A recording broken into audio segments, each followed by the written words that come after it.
शहादत बयान करने के, जिसमें कहते हैं हाय हुसैन तो सकीना तो ज़ैनब। हमारे बुजुर्गों ने हमें ये सबक, हमारे बुजुर्गों ने हमें बताया कि इमाम हुसैन की शहादत इस तरह बयान करो कि नौजवानों में जज्बा जिहाद पैदा हो, औरतें सब्र का पहाड़ बन जाए, इस तरह शहादत हम वो वाली। लेकिन एक बात जरूर ज़हन में रखें, ये जो लोग कहते हैं ना बड़े मजलूम थे, पानी नहीं आ सका, मेरे से हवाला देखे जिसने देखना है, मेरे से हवाला देखे, मेरे से। हजरत इमाम हुसैन मैदान करबला में थे तो थोड़ी सी जगह खोद के ना इमाम हुसैन ने तो खंदक खोदी। खंदक खोदना अरब का रिवाज था, मदीने में भी खंदक खोदी गई, उसका नाम ही जंगे खंदक। तो खंदक खोद के ना आग जलाई जाती थी, ये हिफाजत का एक जरिया था ताकि दुश्मन ना आए। तो इमाम हुसैन ने अपने खैमे के सामने खंदक खोद के उसमें आग जलाई ताकि पर्दा रहे, औरतों के पास कोई दुश्मन ना आए। तो एक शख्स सामने खड़ा होकर कहने लगा, हुसैन तूने दुनिया में ही आग जला ली है।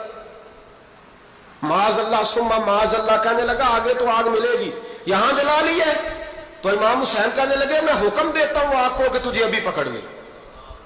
लोग कहते हैं मजलूम थे, मैं हुक्म देता हूं आग को तुझे अभी पकड़ ले। ये लफ्ज इमाम हुसैन ने कहे। मैं 3 किताबें तो मेरी लाइब्रेरी में अभी हैं जिनमें हवाला है, 3 कुतब से, और आज कल परसों की किताब नहीं, सैकड़ों साल पुरानी। जब कहा ना मैं हुक्म देता हूं, तो वो आदमी घोड़े से नीचे गिरा, घोड़े से नीचे गिरा, और घोड़े की रिकाब के अंदर उसका पैर उलझा। घोड़ा डर के इतना दौड़ा कि जाके उस आदमी को आग में फेंक दिया। इमाम हुसैन के सामने जल के मर गया। ये हुसैन इब्ने अली है, ये अभी हुक्म देते तो फरिश्ते अभी आ जाते, ये अभी बात करते तो सारी दुनिया की फौजें अभी इकट्ठी हो जाती, ये अभी हुक्म देते तो अभी आ जाते। और सुनो, अगर जनाब इस्माइल के लिए दुम्बा आ सकता है तो वो तो हजरत इब्राहिम के बेटे थे, और ये तो मुस्तफा की औलाद है, इनके लिए क्या कुछ नहीं हो सकता। लेकिन इमाम हुसैन ने पसंद किया था करबला के जिहाद को, इसको पसंद किया था मौला अली ने, वो अपनी पसंद पे थे। कोई आदमी इस तरह ना बयान करे कि बड़े मजलूम थे तो बड़ी मुश्किल में थे तो बड़ा रोते थे बड़े, और कोई शख्स ऐसी बात। यहां तो तमाशा लग गया है, तमाशा लग गया है। एक वो है जो आजकल कह रहे हैं बस जी वो तो 2 शहजादों की जंग थी, उन्हें भी शर्म नहीं आती, और एक मिंबरों पे चढ़े हुए हैं, चेहरे पे दाढ़ी कोई नहीं, सर पे टोपी कोई नहीं, बाजारी सा अंदाज है, कभी दौड़ के इधर जाते हैं, कभी भागते हैं, कभी कहते हैं ऊंचा बोलना, पैरों पे खड़ा होना, ये लोग बयान करेंगे इमाम हुसैन की बात, ये लोग बयान करेंगे। बीबियों के मसाइब पढ़ रहा हूं, वो और बीबियां होती हैं जो हाय हाय करती हैं, बाबेला करती हैं। ये मेरे नबी का खानदान है, ये मेरे नबी का खानदान है, नबी का खानदान। मैं हवाला दिखाऊंगा, मुझसे सुनो हवाला। हजरत सैयदा ज़ैनब ने सारे जनाजे देखे, भतीजों को, भांजों को, सबको शहीद होते देखा। औरतें डरती मैयत को हाथ नहीं लगाती, चीखती है बीबियां। लेकिन हजरत जनाब ज़ैनब ने पता क्या देखा था, वो सुनना जरा। इमाम हुसैन की लाश मुबारक करबला में पड़ी थी, और इमाम हुसैन का सर काट के नेज़े पे चढ़ाया गया था, और वो बीबियों के सामने सामने खाली सर चल रहा था, और सैकड़ों मील का सफर करके दमिश्क के बाजारों से गुजरता वो सर गया। आज मैं सर की बात नहीं करता, सर की, आप मर्द हैं, जवान है सारे, यहां किसी का कटा हुआ हाथ फेंक दिया जाए ना, हाथ तो लोग चीखे मार के दौड़ जाएंगे, बल्कि हाथ तो दूर रहा, किसी की उंगली काट के यहां फेंकी जाए तो लोग चीखे मार के मर्द दौड़ जाएंगे। लेकिन कटा हुआ सर देखा, लाशें देखे। यजीद का दरबार आया, बीबी साहबा को ना ऐसे औरतों ने अपने हाले में लिया है, सैयदा ज़ैनब वहां बैठ गई।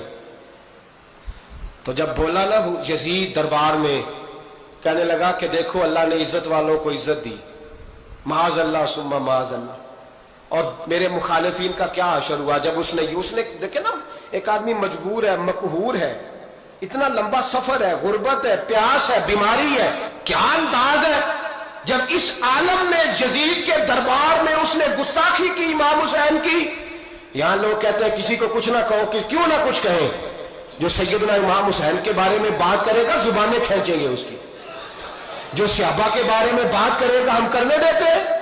ये क्या बात हुई, गुस्ताखी करना, बेअदबी करना, ये कौन सा दीन है, ये तो तुम बेदीनी फैला रहे हो।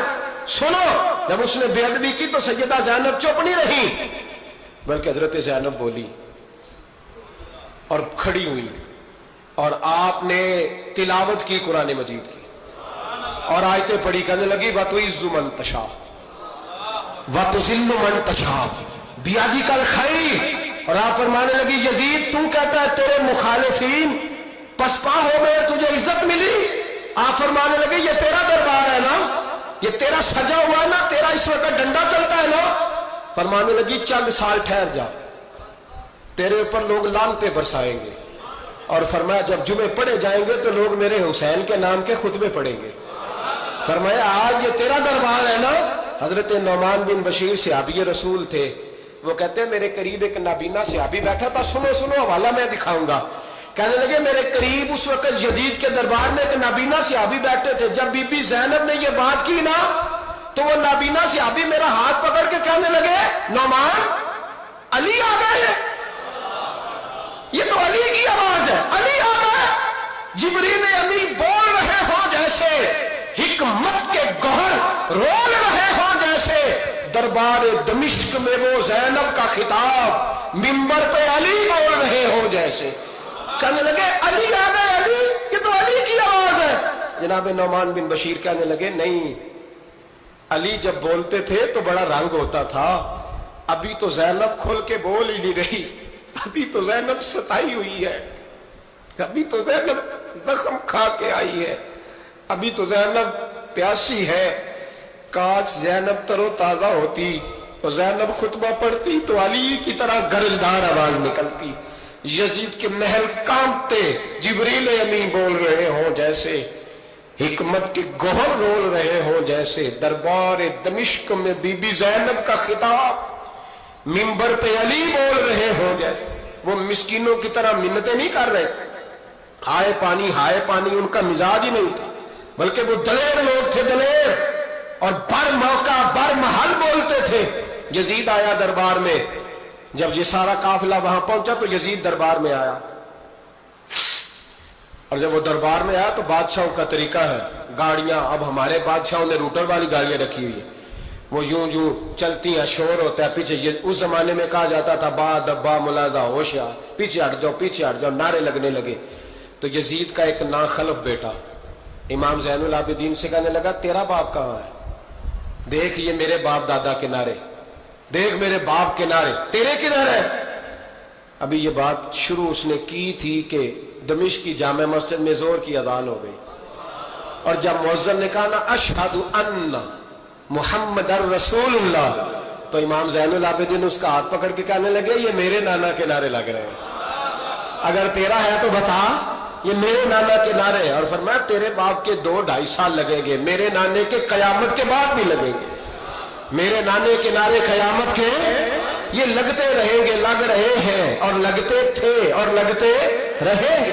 میرے بھائی یاد رکھو، دلیری، ہمت، پہلی بات ان سے پیار کرنا ہے، دوسرا ان کی ہمت، ان کا مقام دلیری کرنا ہے، ان کا کام ہمت کرنا ہے، ان کا کام ڈٹ جانا ہے، کمزوری دکھانا اہل بیت کا طریقہ ہوتی ہے۔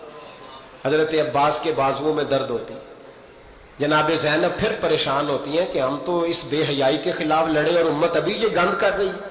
جو چوکوں میں کھڑا ہوتا ہے نا عورتوں کو تاڑتا ہے، وہ یزید کے طریقے پہ عمل کرتا ہے۔ یہ دلائل ہے، آپ سوچ لیں، اندازہ کر لیں کہ ہم نے کس جماعت میں کھڑے ہونا ہے۔ اس لیے گند سارا نکالیں۔ امام حسین کا ایک پیغام آج اپنانا بڑا ضروری ہے۔ امام حسین نے سر سجدے میں کٹایا اور قرآن کی تلاوت نیزے کی نوک پہ بھی جاری رہی ہے۔ اس لیے آج کم از کم 10 نفل امام حسین کی سنت سمجھ کے ضرور پڑھیں گے انشاءاللہ۔ جنہوں نے روزہ رکھا ہے بڑا اچھا کیا ہے، چلو جو نہیں رکھ سکے پھر بھی نفلی ہے، کوئی فرض نہیں۔ کم از کم 3 دفعہ سورت یاسین کی تلاوت آج ضروری ہے امام حسین کے لیے، کریں گے انشاءاللہ تعالی۔ اگر وہ نیزے کی نوک پہ پڑھ سکتے ہیں تو آپ ان کی خاطر بھی تو پڑھ ہی سکتے ہیں نا۔ تو بہت ضروری کام آج نفل پڑھنا ہے، اور بہت ضروری کام آج قرآن پاک کی تلاوت کریں گے انشاءاللہ تعالی۔